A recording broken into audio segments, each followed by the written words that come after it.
Welcome back, Wildcats. My name is Chris Gonzalez, and I'll be the new principal for 2017-2018 school year. I want to start off talking about myself. I hope you guys are just excited as the kid of the picture to be back at work. Hopefully everybody's batteries are recharged and we're ready to go for a new school year. So a few questions you might have about me as your new principal is, who am I? What things do I expect from you? And who do you talk to when things aren't going well?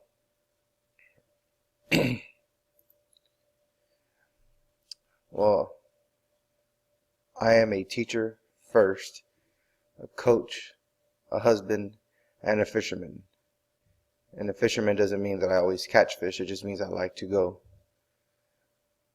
I've been teaching for 9 years already. I've been coaching for those 9 years, and I got married 2 years ago to my wonderful wife, who is in that picture below, who loves to do the Star Wars chokehold on everybody involved. I was born and raised in the Rio Grande Valley. I went to high school in a small border town called Donna. The Donna Redskins were our mascot, and I always loved to play high school football. That's one of the things that drove me to being a football coach. When I graduated from Donna High School, I went to the University of Texas Pan American and graduated with my degree in kinesiology. And fortunately, I had worked at a government office with the United States Border Patrol, and some recruitment agents convinced me to take the Border Patrol exam. I decided that I would, and lo and behold, I became a Border Patrol agent. I was stationed in Casa Grande, Arizona for about a year, and then decided that really wasn't for me. So I was able to come back to Donna to work for my hometown and coach junior high football and teach PE. Now I work at Pasadena ISD, home of the Jackson Wildcats, and I've been in Pasadena for the last 9 years. I hope that my experience as a Border Patrol agent and the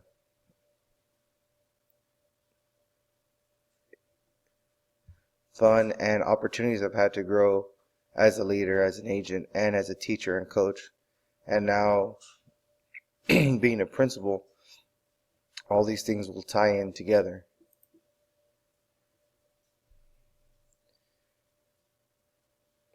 So as your principal, it's my job to address the negative teachers and stop the negativity around the school. Okay. We should have a responsibility when it comes to our school. You are responsible for the students, and I am responsible for all of the school. All of the administration staff, we are responsible. So like I said, I'm a coach, and I'll always have a coach's mentality. And I think a school is like a team, and the principal is like the head coach. When the team loses, everybody blames the coach. Even if one of your offensive coordinators made the wrong call, or a defensive coordinator called the wrong blitz, it doesn't matter. At the end of the day, it's the head coach. That's exactly how I feel about being a principal. You have to surround yourself with good people and make good decisions, and when things don't work out, you have to take the blame and accept that that is it. Something else that should be important is to have high expectations. Not only do I have high expectations for the students, but I have high expectations for my teachers as well. If I want everybody here to be signed in at school by 7:30 in the morning, I will be here before 7. If I expect you to stay for tutorials till 4:30 or 5:30, I'll be here till 6. I believe that attitude reflects leadership, and for this school to have a positive and hardworking attitude, I myself have to show you that I am hardworking. And one of the last things that I think is very, very important is to love the kids.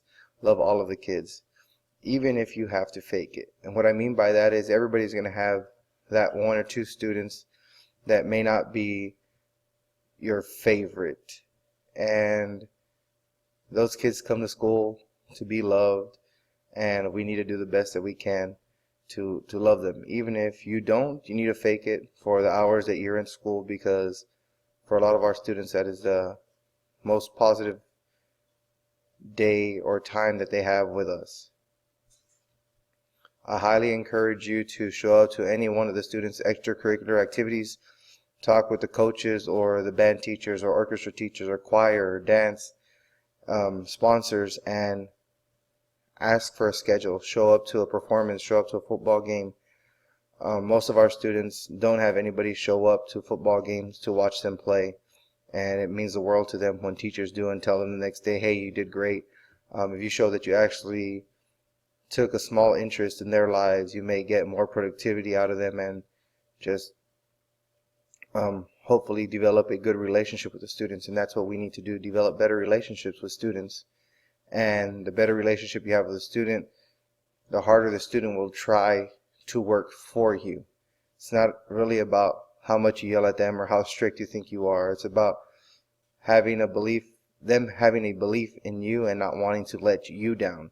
They don't want to let you down. They'll do anything for you. And my vision statement was to create the most successful college and technical students in the world.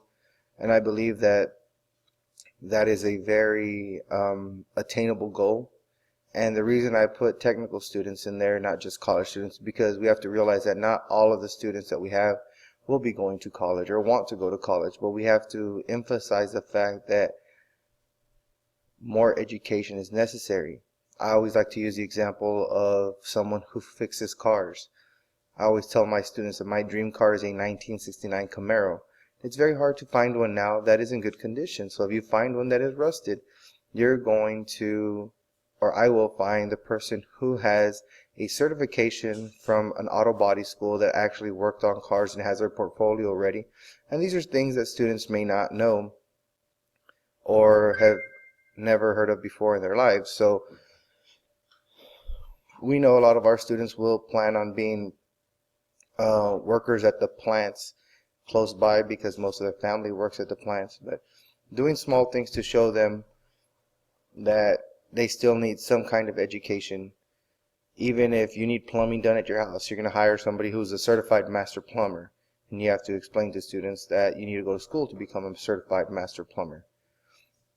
So those are some examples of technical students. So we want students to be able to do all of those things, to be welders and to be doctors and to be lawyers and to be engineers and financial advisors and other things that we know of that our students may never have heard of before. So it's very important to me to do things like this. Now, something else that I want to share with you is that I feel as your principal, I only have one chance to get this right. So this is my first impression and my only impression, I believe, at this school to do the right thing. And if I don't do the right thing or impress you or follow up on promises that I've made through you, then I've lost the school and I won't have another chance until I get a different school. So my job is to be here for you, to help support you. If you have any questions, please don't hesitate to come and talk to me. I want to send everybody to trainings and maximize the time that you have to learn and not impede on your family life in the summers. And just anything that you need, I'll be here. I know you're thinking, this guy used to be a coach and a PE teacher. He has no knowledge or idea of what he's getting himself into or the things that I go through daily. So what I want is your feedback on things that you feel that you need to improve in, and I will do my best to help you improve. And I will have the assistant principals and other administrators helping you out. I really look forward to working with every single one of you, and I hope that we have a great school year and a lot more school years to come. Thank you.